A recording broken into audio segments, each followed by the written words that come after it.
Hello everyone, मैं अमित ठाकुर और आज की इस वीडियो में बात करेंगे ई वे बिल के बारे में। ई वे बिल कैसे बनाया जाता है और किसे बनाना होता है और ये कौन कौन बना सकता है।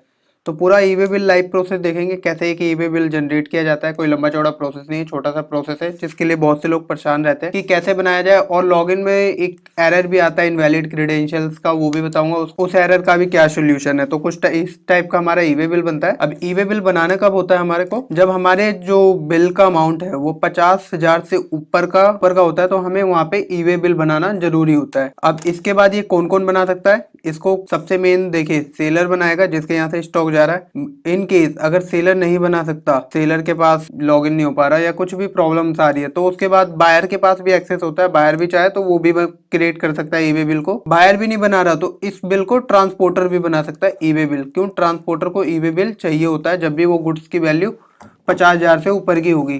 तो चलिए देखते हैं कैसे इसका लाइव ई वे बिल बनाना है। तो इसके लिए सबसे पहले कुछ नहीं करना, आप सीधा गूगल पे लिखिए ई वे बिल लॉगिन। ठीक है, सबसे पहले आपको ये वाली वेबसाइट डालनी है eWaybill.gst.in पे आना है। ठीक है, इसके बाद यहाँ पे ये लॉगिन का ऑप्शन होता है, यहाँ से लॉगिन कर लेना है। अगर आप फर्स्ट टाइम आ रहे हो तो आपको क्या करना है, ये रजिस्ट्रेशन वाले टैब पे क्लिक करना है, यहाँ से अपना रजिस्ट्रेशन कर लेना है। यहाँ पे ई वे बिल जनरेशन का एनरोलमेंट ऑफ ट्रांसपोर्टर, अगर आप ट्रांसपोर्टर हो तो आपका यहाँ से होगा, नहीं तो आपका यहाँ से होगा। यहाँ से क्लिक कर लेना आप। यहाँ पे क्लिक करते ही आपसे आपका जीएसटी नंबर मांगेगा, कैप्चा डालना। जीएसटी नंबर और कैप्चा डालते ही आपसे कुछ बेसिक सी डिटेल्स मांगी जाएगी, जस्ट लाइक जैसे हम अपनी ईमेल आईडी क्रिएट करते हैं वैसे ही नॉर्मल डिटेल्स मांगेगा। वो डिटेल्स यहाँ पे फिल कर देनी है हमारा, फिर यहाँ से ई वे बिल का यूजर आईडी पासवर्ड जनरेट हो जाएगा। अब इसके बाद हमें लॉगिन करना है। लॉगिन करने के लिए क्या करना है, लॉगिन पे क्लिक करना है आपको। लॉगिन पे क्लिक करते ही आपके सामने कुछ इस तरह की डिस्प्ले आएगी। ये डिस्प्ले आते के साथ देखिए सबसे पहले जो मैं बता रहा था ना, इफ यू मतलब एक एरर आता है, हो सकता है आपके सामने भी एरर आए कुछ इस तरह का। तो यहाँ से आपको ये पीपीटी डाउनलोड करके रख लेनी है। ये देखिए अगर आपके सामने ऐसा कोई एरर आएगा ई वे बिल इनवैलिड क्रेडेंशियल का, तो ये पीपीटी आप रीड कर लेना पूरी। इसमें सारे एरर, उस एरर का जो भी सोल्यूशन है ये सारा बता दिया जाएगा। तो ये तो हो गया एरर आएगा तो, लेकिन एरर नहीं आता है तो उसके लिए क्या करना है, हमें यहाँ पे अपना यूजर आईडी पासवर्ड डाल लेना है। नॉर्मली यूजर आईडी पासवर्ड डालते ही हमारे सामने हमारा ई वे बिल का डैशबोर्ड ओपन हो जाएगा। अब इसके बाद हमें ई वे बिल कैसे जनरेट करना है ये देखना है। देखिए सबसे पहले आपको यहाँ पे आना है, ये जो दिख रहा है हमें ई वे बिल का ऑप्शन, इस पे क्लिक करोगे आप।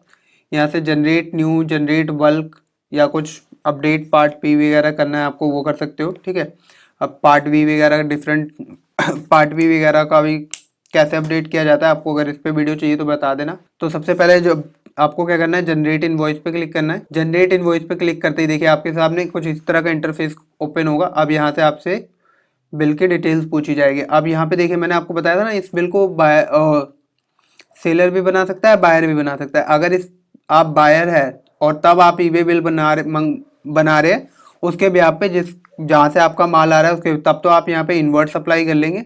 ठीक है, अगर आप सेलर है तो आप आउटवर्ड रखेंगे। इनवर्ट रखते ही देखिए आपकी जो कंपनी की डिटेल है वो नीचे चली जाएगी और जिसकी फिल करनी है वो ऊपर आ जाएगी इनवर्ट में। आउटवर्ड करेंगे तो आउटवर्ड में आपकी ऊपर रहेगी और जिनसे मंगा रहे हैं उनके नीचे रहेगी। ठीक है, तो यहाँ पे स्टार्टिंग में आपका जब लॉगिन कर लेंगे, आप लॉगिन करते के साथ यहाँ पे इस तरह का आएगा। सबसे पहले आपको क्या करना है, सप्लाई टाइप सेलेक्ट करनी है, आउटवर्ड या इनवर्ड। सप्लाई टाइप आपको सिलेक्ट करनी है, किस टाइप की आपकी सप्लाई है, सप्लाई है, एक्सपोर्ट है, जॉब वर्क के लिए जा रहा है, जो भी है। ठीक है, यहाँ से सप्लाई सेलेक्ट कर लो, इनवॉइस के टाइप का टाइप डालो, इनवॉइस की डेट डालो, ये सारी चीज़ें फिल कर देनी है। यहाँ पे आपको अपने ही फॉर्म के नेम फिल कर देना है। वैसे ये बेसिकली फिल आता है, यहाँ पे अभी आ नहीं रहा है तो आप यहाँ पे ये फिल कर दो। ये हो गया। अब इसके बाद यहाँ पे जिसको भी बिल आप इशू कर रहे हो उसकी डिटेल डालनी है। तो उसकी डिटेल डालने के लिए आप नेम से स्टार्ट मत करना या एड्रेस वैड्रेस कुछ मत भरना। आप क्या करो, सीधा उसका जीएसटी नंबर फिल कर दो। बाकी की चीज़ें क्या होगी, ऑटो फिल आ जाएगी, यहाँ पे आपको कुछ करना नहीं पड़ेगा। ये जीएसटी नंबर फिल करते ही यहाँ पे हमारे पास सारी चीज़ें ऑटो फिल आ गई। यहाँ पे जो भी आप बेच रहे हो प्रोडक्ट उसका नाम डाल दो। यहाँ पे डिस्क्रिप्शन, एचएसएन कोड मैंडेटरी है, यहाँ पे एचएसएन कोड आपको डालना ही पड़ेगा, वो भी चेक करके डालिएगा। एचएसएन कोड आपको नहीं पता तो आप गूगल सर्च कर लीजिए जो भी आपका गुड्स है कि उसका एचएसएन कोड क्या है, वो डाल के फिर उसके बाद क्वांटिटी डालो। उसके बाद इसकी टैक्सेबल वैल्यू जो भी है, टैक्सेबल वैल्यू कौन सी होती है हमारी, टैक्स लगने से पहले की वैल्यू, वो डाल दो। यहाँ पे जो भी टैक्स रेट लग रहा है उसके ऊपर वो डालना है आपको। ये देखिए हमारा टैक्स लग गया, आईजीएसटी लगा है यहाँ पे। उसके बाद यहाँ पे ये किलोमीटर वगैरह ऑटोमेटिकली कैलकुलेट कर लेगा। उसके बाद ये आपको ट्रांसपोर्ट टाइप सेलेक्ट करना है, कैसे जा रहा है, गाड़ी से जा रहा है, कैसे जा रहा है। ये हो गया, व्हीकल हो गया, रेगुलर हो गया।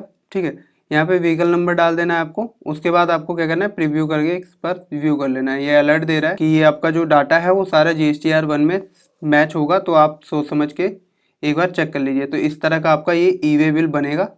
ठीक है, तो ये था प्रोसेस पूरा। और फिर यहाँ से आप क्या करना, फाइनल सबमिट कर देना। अभी मैं फाइनल सबमिट नहीं कर रहा, मैंने बस ये आपको डेमो दिखाने के लिए किया है। तो इस तरह से ई वे बिल बनाया जाता है। यहाँ से आप सबमिट कर, जैसे ही आप कर दोगे, सबमिट करते ही आपके पास इस तरह की रिसिप्ट आ जाएगी, जो आपका ई वे बिल होता है। ये आता है और एक डिटेल्स इनवॉइस भी आता है। आप दोनों को प्रिंट आउट करके आप अपने ट्रांसपोर्टर को दे सकते हैं। तो आई होप वीडियो पसंद आई होगी। यही था पूरा प्रोसेस।